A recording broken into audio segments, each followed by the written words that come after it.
Good evening. We begin with breaking developments out of Latin America. Multiple reports are emerging tonight claiming U.S. military action inside Venezuela, and unconfirmed information suggesting President Nicolas Maduro is now in U.S. custody. These are fast-moving and highly sensitive developments. At this hour, official confirmation remains limited, but the global reaction is already intense. Tonight, we break down what is being reported, what is confirmed, what remains unclear, and what this could mean for the region and the world. According to early reports circulating through international media and regional sources, U.S. forces carried out targeted strikes connected to a high-risk operation inside Venezuela. The same reports claim that Nicolas Maduro has been detained and transferred under U.S. control. U.S. officials have not publicly confirmed these claims, and Venezuelan state media is denying them. What we do know is that military activity, diplomatic alerts, and emergency meetings are all underway. Here is what can be confirmed at this moment. There has been unusual military movement in the Caribbean region over the last several days. Aviation trackers noted increased U.S. aircraft activity.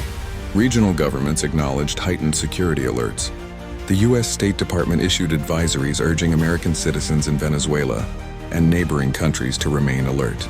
However, there is no official U.S. statement confirming airstrikes or the detention of Venezuela's president. The White House has declined comment, citing national security concerns. This silence is fueling speculation and uncertainty. Unverified reports suggest the operation was highly targeted, aimed at command and control locations tied to Venezuela's leadership.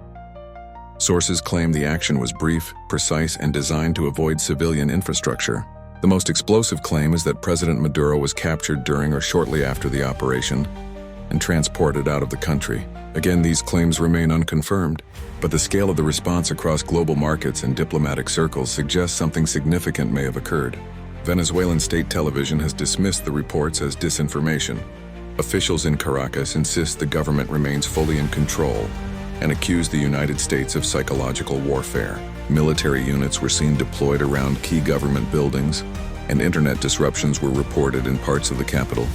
Supporters of the government are being urged to remain calm, while opposition figures are calling for transparency and international monitoring. So far, Washington is saying very little. Senior defense officials are reportedly in closed-door briefings with congressional leaders. If the reports are true, this would mark one of the most dramatic U.S. actions in the Western Hemisphere in decades. Legal experts point out that detaining a sitting foreign president would raise enormous international law questions, unless tied to existing indictments or international warrants. Nicolas Maduro has long faced U.S. sanctions and criminal charges related to narcotics trafficking, which could factor into any official justification. World leaders are reacting cautiously. Some Latin American governments are calling for restraint and demanding verified information. Russia and China have reportedly requested emergency consultations, warning against unilateral military action. The United Nations has urged all sides to avoid escalation and to respect international law. Markets reacted sharply, with oil prices spiking amid fears of instability in a major energy-producing region. If confirmed, these events could fundamentally reshape power dynamics in Venezuela and across Latin America.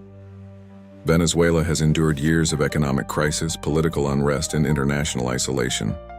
A sudden removal of its leader could create a power vacuum, trigger internal conflict, or open the door to rapid political change.